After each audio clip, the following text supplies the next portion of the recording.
بسم اللہ الرحمن الرحیم۔ السلام علیکم پاکستان۔ ناظرین، آپ دیکھ رہے ہیں آواز بہاولپور نیوز چینل اور میں ہوں آپ کا میزبان احمد۔ ناظرین، جیسا کہ آپ سب جانتے ہیں کہ ہم آپ لوگوں کے لیے آپ کی شخصیت کو لے کر آئے ہوتے ہیں۔ آج میں ڈسٹرکٹ بار ایسوسی ایشن بہاول نگر میں موجود ہوں۔ آج میں آپ کو جس شخصیت کا تعارف کروانے جا رہا ہوں آپ سینئر قانون دان ہیں۔ میرے ساتھ موجود ہیں چودھری محمود حسین نجف صاحب، ایڈوکیٹ ہائی کورٹ۔ آپ سابق صدر بار ایسوسی ایشن بہاول نگر رہ چکے ہیں۔ آپ سابق ناظم انجمن طلباء اسلام اسلامیہ یونیورسٹی آف بہاولپور بھی رہ چکے ہیں۔ آج ہم قانون کے حوالے سے بات کریں گے، سیاست کے حوالے سے بات کریں گے، آپ کی ذاتی لائف کے حوالے سے بات کریں گے، پروفیشنل لائف کے حوالے سے بات کریں گے۔ تو آئیے بات کرتے ہیں۔ السلام علیکم سر۔ وعلیکم السلام۔ کیسے ہیں آپ؟ اللہ کا شکر، خیریت سے؟ الحمدللہ۔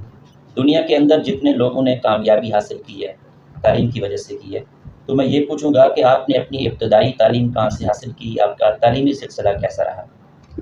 جی، میں نے بہاول نگر ڈسٹرکٹ میں ہی government canal colony high school میں پہلی کلاس سے ایڈمیشن لیا، میرا میٹرک ادھر ہی ہوا، پھر پوسٹ گریجویٹ کال بہاول نگر میں نے بی ایس سی کی۔ اس کے بعد میں 97-99 میں نے اسلامیہ یونیورسٹی سے ایم ایس سی کی۔ اس کے بعد پھر میں نے آ کے ذکریہ یونیورسٹی سے ان کا محمدن لاء کالج کے ذریعے میں نے LLB کیا، اور اس کے بعد 2005 میں میں نے ایز اے لائر جو کورٹ جوائن کی۔ تو یہ میرا زیادہ تعلیم کا سلسلہ بہاول نگر میں ہی رہا۔ بی ایس سی کے بعد صرف ایم ایس سی کے 2 سال اسلامیہ یونیورسٹی میں گزارے، اور پھر لا ذکریہ یونیورسٹی سے۔ سر، وکیل بننے کا شوق کیسے پیدا ہوا؟ آپ کو شوق تھا یا والد صاحب نے کہا کہ آپ نے وکیل بننا ہے؟ نہیں سر، دراصل اس میں بات یہ تھی کہ میں کوئی بھی سرکاری جاب نہیں کرنا چاہتا تھا۔ میرے خیال میں میرے بہت سارے میں بھی اور بھی ہوں، لیکن میں اپنا اچھا تعلیمی ریکارڈ رکھنے کے باوجود میں نے آج تک کسی گورنمنٹ جاب کے لیے اپلائی نہیں کیا۔ میں نے آج تک کبھی انٹرویو دینے نہیں گیا۔ تو میں کوئی انڈیپینڈنٹ ایسی فیلڈ چاہتا تھا۔ پہلے میں نے بی ایس سی کے بعد بطور ایک کلاس گورنمنٹ کنٹریکٹر بھی کام کیا۔ میرے پاس اس وقت 95-96 میں نے 1 کروڑ کے 2 پروجیکٹ مجھے ملے کرنے کے لیے، لیکن وہ بھی کام 2 نمبری تھی اس میں، وہ بھی دل نے پسند نہیں کیا، میں نے اس کو نہیں کنٹینیو کیا۔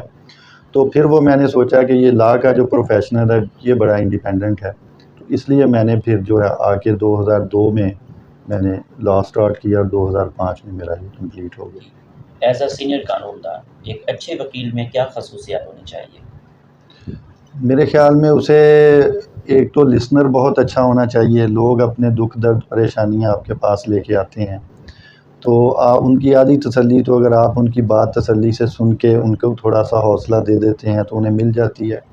باقی دوسرا آپ کا رویہ ہے وہ نہ صرف آپ کے سائلین بلکہ کورٹ میں بھی بڑا اچھا ہونا چاہیے، کیونکہ ہم لا آفیسر ہیں کورٹ کے، تو ججز کے ساتھ ہمارا رویہ بڑا پازیٹیو ہونا چاہیے، کیونکہ ہم صرف ایک کیس پلی کرنے کی فیس لیتے ہیں، ہم فیصلہ کرنے کے یا کرانے کے ذمہ دار نہیں ہوتے، وہ اکارڈنگ ٹو دا لا ججز نے کرنا ہے۔ تو وہاں پہ بھی ہمارا رویہ بڑا سافٹ اور پولائٹ ہونا چاہیے، ہمیں اپنی کیس کو اچھے طریقے سے آرگو کر کے آنا چاہیے، اس میں ہم کوئی کمی نہ چھوڑیں۔ باقی ججز پہ ہے وہ جو فیصلہ کرتے ہیں ٹھیک ہے۔ تو یہ ساری کوالٹیز، ہمبل اس کو ہونا چاہیے، اچھا لسنر ہونا چاہیے، اپنے کیس کے ہارڈ ورکنگ ہونا چاہیے، اچھے طریقے سے تیاری کر کے جائے، ویل پریپیئرڈ ہو کے جائے۔ یہ بنیادی چیزیں ہیں جس وکیل میں ہوں گی وہ انشاءاللہ کامیاب ہوگا۔ وکیل معاشرے کی اصلاح کے لیے کیا کردار ادا کر سکتا ہے؟ میں کہتا ہوں کہ جو ہمارے ذمہ فریضہ ہے لوگوں کو انصاف دلوانے کا، تو جس معاشرے میں انصاف ہو تو وہ معاشرے نے ترقی کرنی ہے، اور جہاں پر انصاف کا نام آ جائے وہاں پہ جو وکیل جو ہے نا وہ اس کا ایک کلیدی کردار ہوتا ہے۔ وہ اگر سنسیریٹی کے ساتھ بڑا مخلص ہو کے اپنا کیس پٹ کر کے تیار کرتا ہے، معاشرے کو انصاف دینے کے لیے معاون ثابت ہوتا ہے، تو اس کا بڑا کردار کیا ہو سکتا ہے کہ وہ معاشرے کی اس بنیاد کو مضبوط کر رہا ہے جس پہ معاشرے نے چلنا ہے، اور انصاف دلانے میں وکیل سے بڑا کردار کسی کا نہیں۔ سر، ہماری زندگی میں رول آف لا کی کیا اہمیت ہے؟ سر، یہ تو جس معاشرے میں بھی دنیا میں دیکھ لیں، جس نے ترقی کی ہے، جس نے رول آف لا کو فالو کیا ہے، اس نے ترقی کی ہے، اور ہم اس پیارے رسول صلی اللہ علیہ وسلم کے امتی ہیں جن کا یہ بڑا مشہور قول ہے کہ اگر میری بیٹی فاطمہ، حالانکہ وہ اتنی بڑی ہستی تھی، ان سے غلطی ہو ہی نہیں سکتی تھی، لیکن آپ نے پھر بھی کہا کہ میری بیٹی فاطمہ بھی اگر کوئی چوری کرتی نا تو میں اس کے ہاتھ بھی کاٹ دیتا۔ تو ہماری تو تعلیمات اتنی بلند ہیں کہ ہمارا تو سارا معاشرہ ہی رول آف لا پہ چلنا چاہیے، لیکن بدقسمتی سے یہاں پہ جو طاقتور ہے وہ اس کو جس طرف گھمانا چاہے وہ اپنی مرضی کے مطابق گھما لیتا ہے۔ لیکن اگر رول آف لا کی یہاں پہ پابندی کی جائے یا اس کے مطابق چلا جائے تو ہمارے تو سارے 90% معاملات ہی سارے بیٹر ہو جائیں، یہ ساری معاشرے کی افراتفری ختم ہو جائے اگر ہم رول آف لا کو صحیح طریقے سے فالو کریں۔ تو میرے خیال میں کوئی بھی قوم میں اس پہ عمل کیے بغیر جو ہے نا وہ معاشرہ ترقی نہیں کر سکتا، اور ہم نے نہیں کیا تو ہمارے یہ حالات ہیں۔ سر، جب آپ صدر بار ایسوسی ایشن باہرنگر تھے تب آپ کے دور میں بار اور بینچ کا تعلق کیسا رہا؟ میں نے الحمدللہ سر، میرے ساتھ 3 ڈسٹرکٹ اینڈ سیشن ججز آئے۔ پہلے رانا محمد سلیم صاحب تھے، تو ان کے ساتھ 3-4 ماہ موقع ملا، تو ان کے دور میں کچھ یہاں پہ جاب بھی آئیں جس میں ہمارے کافی سارے جو وکلا کے بیٹے تھے، کسی کے داماد تھے، بھائی تھے، انہوں نے وہاں پہ بھی جہاں پہ بنتا تھا ہمیں بھرپور oblige کیا۔ یہاں سے ٹرانسفر ہو کے وہ سائی وال گئے، تو انہوں نے وہاں پہ بھی ہمیں ایک کنونشن سینٹر تھا ان کا 19 دن میں انہوں نے بنایا، اس کے افتتاح پہ ہمیں بلایا۔ اب بھی یہ ان کے بیٹے کی شادی ہے 27 کو، ہم وہاں پہ بھی جا رہے ہیں۔ یعنی کہ بتانے کا مقصد ہے کہ یہ ان سے بہترین ریلیشن شپ ہے۔ اس کے بعد اکمل خان صاحب آئے، وہ 4 ماہ رہے، اب ملتان میں ہیں، ان سے بھی اب بھی رابطہ ہے، ان سے بھی بہت اچھا تعلق رہا۔ اس کے بعد یہ مرزا سلمان بیگ صاحب ہمارے موجودہ ہیں، ان سے بھی الحمدللہ اب بھی ویسے ہی انڈرسٹینڈنگ ہے جیسے ہم نے بطور صدارت گزاری۔ اور میرے ساتھ 3 جو مین تھے ڈپٹی کمشنرز چینج ہوئے، تو جس ڈپٹی کمشنر صاحب کی ہمارے ساتھ بار کے ساتھ تھوڑی سی تلخی بھی رہی، تو جب میں پریزیڈنٹ بنا تو انہوں نے بھی بار کی جس طرح تعریف کی وہ ناقابل بیان ہے۔ پھر شفقت اللہ مشتاق آئے تو وہ میرے ادھر چیمبر میں ہی بہت دفعہ مجھ سے ملنے چلے آتے تھے، وہاں پہ اپنے ڈی سی او ہاؤس اکثر وہ نجی طور پہ شام کو کوئی کام ہوتا تھا تو لازمی کہتے تھے کہ آپ آئیں، یہاں پہ گپ شپ ہو جائے گی۔ اس کے بعد یہ موجودہ کیپٹن وسیم صاحب ہیں، ان سے بھی بہت اچھے تعلقات ہیں۔ ظفر بزدار صاحب ڈی پی او رہے، ان سے بڑا مثالی تعلق رہا ہمارے، یعنی کہ بھرپور انتظامیہ نے، ججز نے، سب سے ہمارا ایک ادھر جج کے ساتھ کوئی تھوڑا سا معاملہ بنا، وہ بھی ہم نے تھوڑی سی اس میں ٹینشن تو ہوئی، لیکن ہم نے بڑے خوش اسلوبی سے بیٹھ کے ان سے طے کر لیا، بہت مثالی تعلقات رہے۔ اب بھی اس رجیم میں سے جو ججز ہیں تو وہ سارے ہی مثال دیتے ہیں کہ جناب اگر آپ نے بار نے عزت کروانی ہے تو آپ صدر ایسے بنایا کریں کہ جو ہمیں رسپیکٹ دیں، ہم ان کو رسپیکٹ دیں گے۔ تو ہمارا بہت اچھا ان سے ورکنگ ریلیشن شپ اسٹل قائم ہے ابھی اسی طرح۔ پاکستان کی عدالتوں میں کیس سست روی کا شکار کیوں ہو جاتے ہیں، اس کی کیا خاص وجہ ہے؟ اس کے تو سر بہت سارے فیکٹر ہیں، اس میں صرف ججز کا نہیں ہوتا، نہ وکلا کا ہوتا ہے، تو یہ اس کے ہم بہت سارے ایلیمنٹ ذمہ دار ہیں۔ اس میں یہ اننیسیسری سٹرائکیں بھی ہیں۔ میرے دور میں آپ یہ سارا ریکارڈ اٹھا کے دیکھ لیں، سب سے کم سٹرائکس میرے دور میں ہوں کہ ہم نے منیمم میرے خیال میں 3 یا 4 دفعہ ہمیں کوئی ضرورت محسوس ہوئی سٹرائک کرنے کی۔ ایک سٹرائک ہو جائے تو اس کی وجہ سے کیس 1 مہینہ لنگر آن ہو جاتا ہے۔ پھر اس میں کچھ پارٹیاں خود، ایک پارٹی رائٹ پہ ہے جو جس کا حق نہیں بنتا تو اس کی کوشش ہوتی ہے کہ میں کیس کو لنگر آن کروں، تو وہ پھر وکیل سے کوئی نہ کوئی درخواست دلوا دیتا ہے، ایک درخواست کو ڈیسائیڈ کرنے میں 3-4 ماہ لگ جاتے ہیں، وہ ڈیسائیڈ ہوتی ہے وہ کوئی ایک اور دے دیتا ہے۔ اسی طرح کچھ میں وکلا صاحبان بھی سستی کر جاتے ہیں کہ کسی کی بڑی دور سے ایویڈنس آئی ہے وہ کروانے کے لیے نہیں اٹھ کے گئے تو وہ دوبارہ وہ اگلے ہی پیشی پہ تو نہیں آئیں گے، پھر وہ اسے اپنے جو شہادتی ہیں وہ ہو سکتا ہے 2-3-4 ماہ نہ دستیاب ہوں۔ اسی طرح بعض دفعہ ججز کا ہوتا ہے کہ وہ چھٹی پہ ہیں، سارے آئے ہوئے ہیں، اسے کوئی ایمرجنسی ہوگی۔ اس طرح یہ بہت سارے ایلیمنٹ بنتے ہیں جو کہ اس کی وجہ بنتے ہیں، لیکن یہ بھی اگر کوئی ترمیم کر لی جائے ہر کیس کے بارے میں، یہ طے کر لیا جائے کہ یہ اگر فیملی کیس ہے تو اس کو ہر صورت میں 7 دن میں 2 منتھ میں ڈیسائیڈ ہونا ہے، یہ سول میٹر ہے تو اس کو بھی زیادہ سے زیادہ 6 ماہ میں ڈیسائیڈ ہونا ہے، تو اس سے بہتری آ سکتی ہے۔ پھر سب کو پتہ ہوگا کہ ڈیٹیں نہیں ملنی، 6 ماہ میں ڈیسائیڈ ہونا ہے، تو اس پہ اگر تھوڑی سی قانون سازی ہو جائے تو یہ انشاءاللہ سپیڈلی بہتری آ سکتی ہے۔ انصاف کی فراہمی کو بہتر کرنے کے لیے آپ کی کیا تجویز ہے؟ یہ تو سر یہ جس طرح انہوں نے ہمارے یہاں پہ سپیڈی ٹرائل انہوں نے کورٹس بنائی تھیں، تو یہ میں خود ان میں پیش ہوتا رہا ہوں، تو جو فیصلہ یہ 3 سال میں نہیں ہوتا وہ ان عدالتوں نے 2 ماہ میں 1 ماہ میں کیا، ڈے بائی ڈے پیشی ڈال کے، تو اگر وہ جو کیس پینڈنگ ہو جاتے ہیں، ہائی کورٹ بھی ویسے اس پہ ڈائریکشن دیتی رہتی ہے کہ سابقہ کیسز ہیں ان کو 3 ماہ میں ختم کریں، ڈائریکشن آتی ہے تو وہ سارے ہی پھر اس پہ ڈیٹیں نہیں ملتی، وہ نکل جاتے ہیں۔ تو اس کے ساتھ ساتھ اگر میرے خیال میں وہ اسپیڈی ٹرائل اسپیشل کورٹ بنا دی جائیں تو جو کیس 1 سال سے پرانے ہیں وہاں پہ بھیجے جائیں، وہ جج کا کام ہی اسپیشل یہ ہو، تو اس سے وہ فوری طور پہ جو ہے نا کیس انڈیپینڈنسی جو ہے نا وہ کافی بہتر ہو سکتی ہے۔ سر، آپ نے اپنے ٹینور میں بار کو لے کر کیا ڈیولپمنٹ کروائی، کیا ترقیاتی کام کروائے؟ سر میں نے اپنی بار میں ہمارا سب سے بڑا مسئلہ تو بار روم کا تھا، اس کی چھت کئی دفعہ گری، کئی دفعہ لوگ ہلکے پھلکے زخمی ہوئے، تو وہ میں جب آیا تو ہمیں پنجاب گورنمنٹ نے پی ٹی آئی کی گورنمنٹ نے 30 لاکھ کی گرانٹ دی، فیڈرل کی طرف سے 10 لاکھ کی گرانٹ ملی، تو لیکن اس کا ایسٹیمیٹ جو ہم نے بنوایا سرکاری طور پہ وہ 80 لاکھ کا تھا، لیکن وہ پھر ہم نے اپنی مدد آپ کے تحت میں نے ایک انڈیپینڈنٹ کمیٹی بنائی، اس کے 2 ممبر بنائے جس میں آصف خان صاحب بھی اس کے ممبر تھے اور ہمایوں سیال صاحب نے اس کی قیادت کی۔ تو میں حیران ہوں کہ جو ہمیں ایسٹیمیٹ 80 لاکھ کا بنا کے دیا تھا وہی کام ہم نے تقریباً 35 لاکھ میں وہ ساری چھت چینج کرائی، اس کو رینوویٹ کروایا، خواتین کا بار روم سارا نئے سرے سے ہی سمجھیں کہ اس کی تزئین و آرائش ہوئی۔ تو کچھ چیزیں تھیں جو رہ گئیں، یہ ہمارا ایک ادھر سیوریج کا سسٹم تھا، یہ شفقت اللہ مشتاق صاحب نے اسکیم ڈال دی تھی کہ یہ باہر نکالا جائے، اور علی بلاک کے پورے انہوں نے ساری ہمیں ٹف ٹائل کا دے دیا تھا، لیکن یہ اسٹے لے لیا، پھر ایڈمنسٹریٹر کے فنڈ استعمال نہیں کر سکتے، جو بلدیاتی سربراہان تھے انہوں نے سپریم کورٹ سے اسٹے لے لیا، تو وہ اسکیمیں دونوں ہماری انفارچونیٹلی کمپلیٹ نہ ہو سکیں۔ علی بلاک کی بجلی کا مسئلہ تھا، وہ پول وغیرہ میں نے لگا دیے، تو وہ تاروں وغیرہ کا مسئلہ تھا، لیکن وہ ہمارا اتنی جلدی ہوتا ہے، ٹائم گزرتا کہ وہ ٹنور گزر گیا، وہ تاریں لگنے والی رہ گئیں، تو موجودہ کیبنٹ نے آگے ابھی تک تو نہیں لگائیں، لیکن وہ لگ جائیں گی، وہ مین کام وہ بھی ہم نے کروا دیا۔ اس کے علاوہ وکلا کے ڈیلی بیسس پہ جتنے کام ہوتے ہیں، میرے خیال میں میری 675 کی بار میں مجھے کوئی وکیل آ کے کہہ نہیں سکتا کہ ہمارا کام تھا اور آپ ہمارے ساتھ گئے نہیں، یا آپ نے اس میں کوئی کردار ادا نہیں کیا۔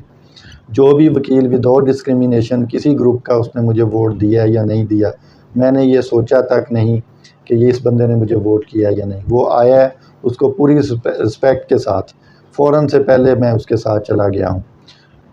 پریزیڈنٹ بننے سے پہلے میرے کوئی یعنی کہ روزانہ کی بیسس پہ 10-12 کیس ہوتے تھے، لیکن وہ سارے کیس اتنے پیچھے چلے گئے کہ 1 سال کے بعد میرے چیمبر پہ 20-22 کیس رہ گئے، اس لیے کہ میں ان کی پیروی نہیں کر سکا، میں وکلا کے کاموں میں اتنا مصروف ہوتا تھا، صبح سے رات 11 بجے تک میں یونیفارم میں ہوتا تھا، تو الحمدللہ اس کے بعد آ کے بیٹھے ہیں تو کیسز دوبارہ اسی طرح پھر 15-20 پیشیاں ہوتی ہیں، وہ سلسلہ پھر چلا، لیکن میں نے وکلا اپنی طرف سے کوئی کسر نہیں چھوڑی، مجھے کوئی وکیل بھی انشاءاللہ یہ نہیں کہہ سکتا کہ آپ کی ذات سے ہمیں کام تھا، آپ گئے نہیں یا ہمارا ہوا نہیں، آپ نے کیا نہیں، ہم نے پوری ڈیووشن کے ساتھ کام کیا، ذمہ داری سمجھ کے اپنے تئیں نبھایا کہ ہماری طرف سے کوئی کسر اس میں نہ رہے۔ ڈسٹرکٹ بار ایسوسی ایشن بہاول نگر کے کیا مسائل ہیں جن پہ آپ کا فوکس ہو کہ ان کو حل ہونا چاہیے؟ اس میں سر ہمیں بھی بڑا مسئلہ رہا، ہمارے جس طرح تعداد بڑھ رہی ہے، چیمبرز کا سب سے زیادہ مسئلہ ہے، لیکن اب یہاں پہ کوئی جگہ ایسی تھی ہی نہیں کہ ہم ڈپٹی کمشنر سے لے سکتے یا ڈسٹرکٹ اینڈ سیشن جج سے کہتے کہ یہ خالی جگہ پڑی ہے، اس کا بڑا سارا ہمیں پرابلم ہے۔ ایک ہماری وکلا کی کالونی تھی، اس کو کم از کم یہ 15 سال 20 سال کا عرصہ ہو گیا ہے، تو وہ اسی طرح بغیر ڈیولپمنٹ کے پڑی ہے۔ پہلے ہمارے ممتاز عالم گیلانی صاحب تھے، اللہ تعالیٰ انہیں جنت الفردوس میں جگہ دے، وہ جب فیڈرل منسٹر بنے تو انہوں نے بہت فنڈنگ دی ہمیں، تو وہاں پہ ہم نے کوئی 4 دیواری بھی کی، کوئی سیوریج کا بھی سلسلہ کیا، لیکن وہ ہم کالونی کو نہیں بنا سکے، تو وہ سب کی انویسٹمنٹ اس میں ہوئی ہے۔ وہاں پہ 7 کالونیاں بنی ہیں جہاں پہ 4 لاکھ 5 لاکھ روپے مرلہ جگہ ہے، لیکن ہماری وہاں پہ کوئی 5-6 لاکھ میں ایک کنال لینے کے لیے تیار نہیں ہے، تو وہ سب سے زیادہ مسئلہ ہے۔ یہ میں اسی سلسلے میں پرویز الہی صاحب کے پاس گیا تھا جب وہ اسپیکر تھے، اب بھی اسپیکر ہیں، اب تو خیر وہ وزیر اعلیٰ کے امیدوار ہیں، تو انہوں نے وعدہ کیا تھا کہ میں انشاءاللہ تعالیٰ آپ کی کالونی کو ڈیولپ کرواؤں گا، لیکن اس کے بعد ہمارا ٹینور ختم ہو گیا، ابھی اگلی رجیم پہ ہے، کوشش وہ بھی کر رہے ہیں، لیکن میں سمجھتا ہوں کہ یہ چیمبرز اور کالونی یہ ہمارا زیادہ مسئلہ ہے، باقی تو ایز اٹ از بار اور بینچ کے معاملات ہوتے ہیں، وہ ڈیلی بیسس پہ بنے بھی تو حل ہوتے رہتے ہیں، وہ ایسا مسئلہ نہیں ہے۔ موجودہ ملک کی سیاسی صورتحال کے حوالے سے ایز اے قانون دان آپ کا کیا تبصرہ ہے؟ سر میں سمجھتا ہوں کہ قومیں جو ہیں نا وہ خودداری سے بنتی ہیں، تو ہمیں لکیلی ایک اچھا لیڈر ملا ہے جو ہمیں غلامی سے نکالنے کی بات کرتا ہے، جو ہمیں خودداری کا درس دیتا ہے، جو کہتا ہے کہ ہمیں اپنے پاؤں پہ کھڑا ہونا ہے، جو کہتا ہے کہ میرا کل اثاثہ پاکستان ہے۔ تو میرے خیال میں اس کی قدر کرنی چاہیے۔ یہ اب ملک اچھا خاصا چل رہا تھا کہ اس میں رجیم چینج کا معاملہ آیا۔ آپ دیکھ لیں کہ وہ ان کے دور میں اگر بہت بھی ڈالر گیا تھا تو 176 177 پہ تھا، تو یہ ایک دن میں جو ہے نا وہ اس کی 3% قدر کم ہوئی تو 225 پہ ڈالر چلا گیا۔ تو یہ ساری چیزیں ملک کے ساتھ ٹھیک نہیں ہیں۔ جب تک یہاں پہ سیاسی سٹیبلٹی نہیں ہوگی ہماری معیشت ٹھیک ہو ہی نہیں سکتی۔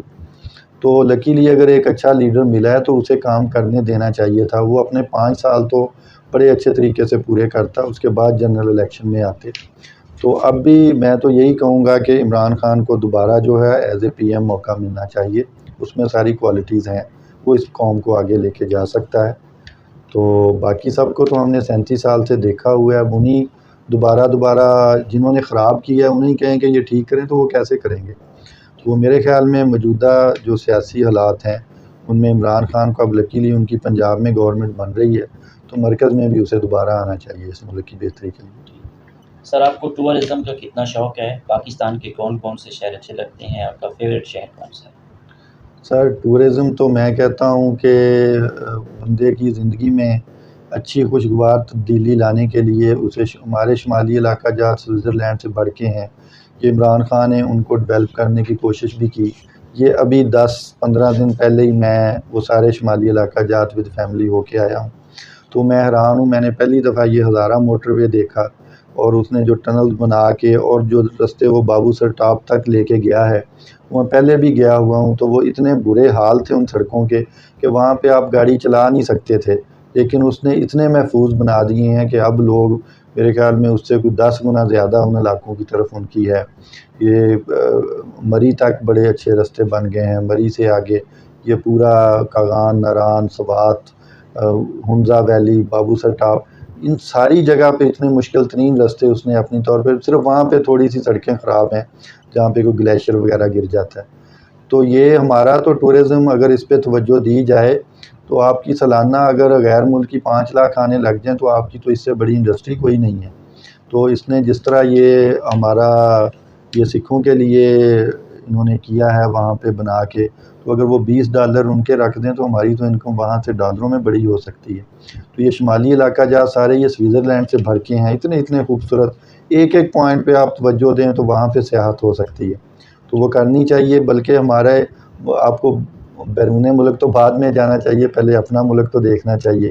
تو جو لوگ یہاں پہ افورڈنگ ہے میں کہتا ہوں کہ انہیں یہ شمالی علاقہ جات میں ضرور جانا چاہیے۔ آپ کی نفسیات میں بڑی تبدیلی آ جاتی ہے، آپ کے رویوں میں بڑی تبدیلی آ جاتی ہے، اللہ تعالیٰ کی قدرت دیکھ کے آئیں وہاں پہ۔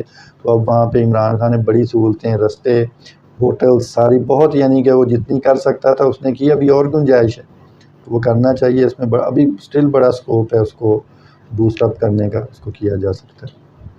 آپ کو کھانوں میں کیا کیا پسند ہے؟ آپ کی فیوریٹ ڈش کون سی ہے؟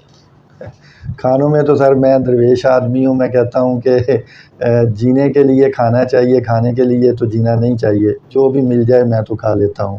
تو ویسے جو ہے نا وہ آلو گوشت میں گھر میں شوق سے پکواتا ہوں، تو وہ میرا فیوریٹ ہے۔ ابلے ہوئے چاول، اس پہ مسور کی ثابت دال، وہ فیوریٹ ہے، وہ ڈال کے کھا لیتا ہوں۔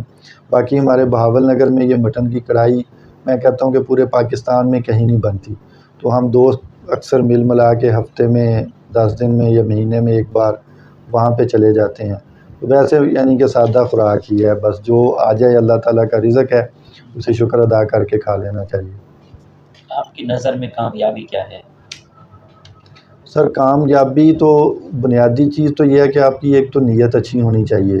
وہ پنجابی میں کہتے ہیں بزرگ نیتاں نو مراداں، تو رب بھی نیتوں کو مرادیں دیتا ہے۔ وہ کہتا ہے کہ انما الأعمال بالنیات، تو نبی صلی اللہ علیہ وسلم کی حدیث ہے کہ عملوں کا دار و مدار نیت پہ، آپ کی نیت اچھی ہونی چاہیے۔ محنت ہر جگہ کرنی پڑتی ہے، وہ تو ضروری ہے، آپ کو ہارڈ ورکنگ ہونا چاہیے، محنت کرنی چاہیے، اچھی نیت کے ساتھ کرنی چاہیے، پھر اللہ تعالیٰ اس کا پھل نہیں ضائع کرتا۔ وہ آپ مسلم ہیں، غیر مسلم ہیں، جس نے بھی محنت کی، جس نے محنت کی اس نے پا لیا۔ تو آپ اپنی اللہ تعالیٰ بھی کہتا ہے کہ میں اس قوم کی بھی حالت نہیں بدلتا جس کو خود خیال نہیں آتا کہ میں نے اپنی حالت بدلنی ہے. تو جب آپ کو خیال آتا ہے، آپ خلوص نیت سے محنت کرتے ہیں تو کامیابی اللہ تعالیٰ آپ کو پھر دیتی ہے. آپ کی اس کامیابی کے سفر میں دوستوں کا، اساتذہ کا، والدین کا کتنا ساتھ رہا؟ سر بالکل میں کہتا ہوں کہ میں ایک مڈل فیملی سے تعلق رکھتا ہوں، لیکن میرے والد صاحب کو شوق تھا کہ آپ جتنا پڑھنا چاہتے ہیں پڑھیں. وہ آج تک کبھی میرے کالج دور میں، اسکول دور میں کبھی پیچھے پوچھنے نہیں آئے تھے جیسے پیرنٹس جاتے ہیں. وہ کہتے ہیں بس ٹھیک ہے آپ پڑھ رہے ہیں تو آپ پڑھیں. تو اس میں والدین کا تو ڈیفینیٹلی کردار ہوتا ہے، لیکن یہ جو میں پریزیڈنٹ کا الیکشن جیتا ہوں اس میں زیادہ میرے دوستوں کا بڑا حصہ ہے. یہ ہمارے بھائی ہیں سہیل خان صاحب، یہ ہم نے ایک گروپ بنایا ہوا تھا، اس میں یاسف بھائی آج بیٹھے ہوئے ہیں ہمارے پاس، ذوالقرنین بھائی بیٹھے ہوئے ہیں، میری بہن ہے فضیلت مرزا صاحبہ. انہوں نے لڑکیوں میں اتنی کمپین کی کہ لڑکیوں کے میرے خیال میں 75 ووٹ اگر کاسٹ ہوئے تو اس میں سے 60 کاسٹ ہوئے تھے، تو اس میں مور دین 50 میرے تھے. تو یہ سارا ان کی وجہ سے تھا. تو یہ کامیابی سارے دوستوں کی وجہ سے. میں پنجاب کا میرے خیال میں نے تو شاید کوئی ہو بھی، لیکن میں سمجھتا ہوں کہ میں واحد پریزیڈنٹ ہوں جو کبھی ایگزیکٹو ممبر بھی نہیں رہا، جو ہمارا سب سے چھوٹا عہدہ ہے. تو میں ڈائریکٹلی پریزیڈنٹ کا الیکشن لڑا اور ایسے 2 امیدواروں کے خلاف لڑا جو کہ ایک پہلے بار کا پریزیڈنٹ رہا، ایک جنرل سیکرٹری رہا تھا، اور وہ ہر حساب سے اپنے آپ کو مجھ سے بیٹر سمجھتے تھے.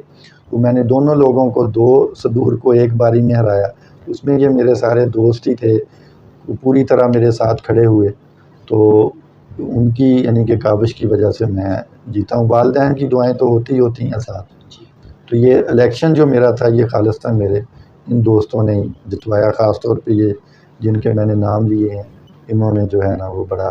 پھر ہمارے گروپ لیڈر ہیں نور حسن صاحب، ان کی بھی بڑی مہربانی ہے کہ انہوں نے اعتماد کیا کہ مجھے ڈائریکٹلی پریزیڈنٹ کا الیکشن لڑوانے کے لیے مان گئے.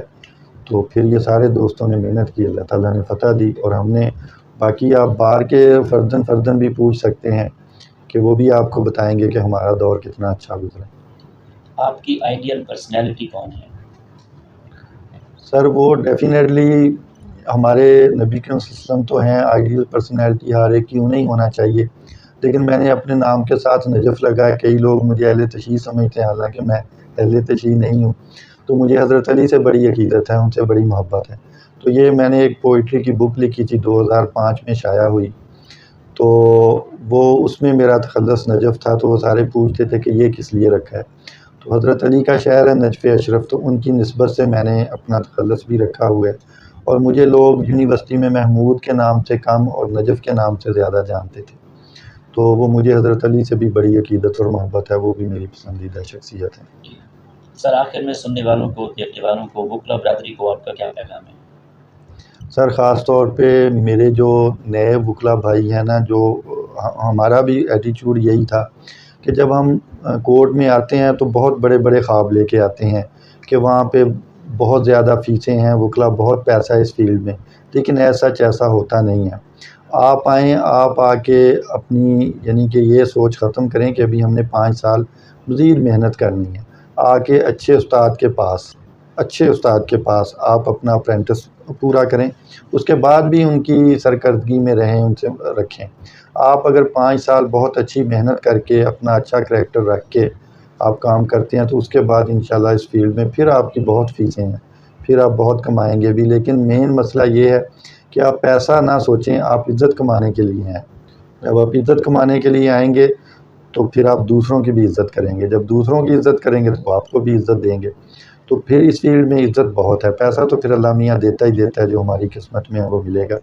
تو یہ بنیادی چیز ہے کہ آپ یہ سوچ کے آئیں کہ ہم نے آ کے ابھی اور محنت کرنی ہے، بڑوں کی رسپیکٹ کرنی ہے، تو انہی سے ہی آپ کو سارا کچھ ملنا ہے. پھر انشاءاللہ یہ فیلڈ بڑی وسیع ہے، بہت راستے کھلتے ہیں آپ کے. بہت شکریہ سر. بہت شکریہ سر، آپ کا بھی بہت شکریہ. آپ اتنی دور سے تشریف لائے، آپ نے انٹرویو کیا. So nice of you. جی تو ناظرین، آپ نے آج کی شخصیت پروگرام سنا. ایک نئے پروگرام میں ملاقات ہوگی. تب تک اللہ حافظ، اللہ نگہبان. پاکستان زندہ باد.